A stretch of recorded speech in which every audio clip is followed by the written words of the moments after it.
আসসালামু আলাইকুম ভিউয়ার্স। আজ দীর্ঘ 1 বছর পরে আবার আসলাম পদ্মা নদীতে মাছ শিকারের জন্য। এটা ইউসুফপুর, রাজশাহী। এখানে মাছ শিকারের জন্য আসলাম। এইদিকে পানি প্রচুর কমে গেছে, জায়গায় জায়গায় লোক বসে মাছ শিকার করছে। তা আমি একটু সামনে যাব, সামনে যা দেখবো কি হয়।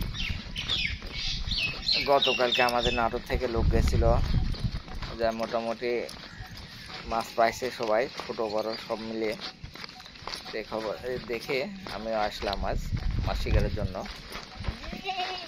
তো এটা পদ্মার পাড় দিয়ে যাচ্ছি আমি, যা দেখি সামনের দিকে যা বলবো। এখানে কয়েকজন মাছা করে মাছ শিকার করছে। আবার আমার ডান পাশেও বেশ কিছু লোক বসে আছে,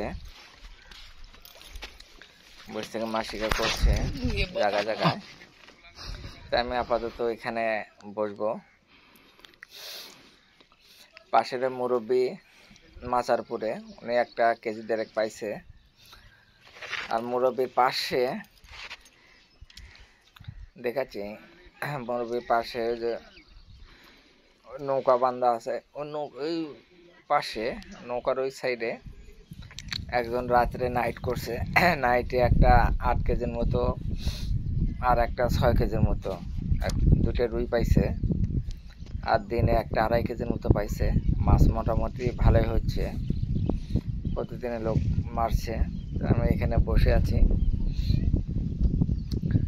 চেষ্টা করি, কিন্তু ব্লকের জন্যে প্রচুর ওয়েট আর কালা কেটে যাচ্ছে। এখনো ভালো জায়গা পাইনি, আমি কোনো জায়গা পাইনি বলে এখানে বসছি। সামনে আবার সুতা দেওয়া আছে, দূরেও ফেলতে পারছি না।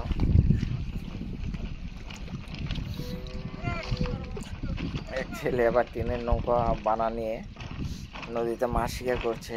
নৌকাটা হেভি জোরে যাচ্ছে, দেখতে খুবই সুন্দর লাগছে। আকাশে প্রচুর মেঘ ধরছে, মাছ মারতে পারবো কিনা বলতে পারছি না। এই যে ভাইয়েরা এখানে মাছের নৌকার পাশে একজন আছে, উনি মোটামুটি প্রতিদিনই বসে, প্রতিদিন 2-1টা করে 5 কেজি 7 কেজি, একদিন মনে হয় 15 কেজি একটা পাইছে। প্রতিদিনে 1-2 করে হচ্ছে।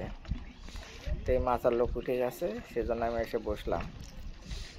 এই মাছের মাছ কম হয়, তো বসলাম, জায়গাটা ভালো লাগে। প্রচুর বৃষ্টির কারণে আর মাছ পেয়ে যেতে পারলাম না, তো উঠে চলে আসলাম। দেখি 2 একদিন পরে আবার আবহাওয়া ভালো হলে আবার আসবো। দোয়া করবেন সবাই। আসসালামু আলাইকুম।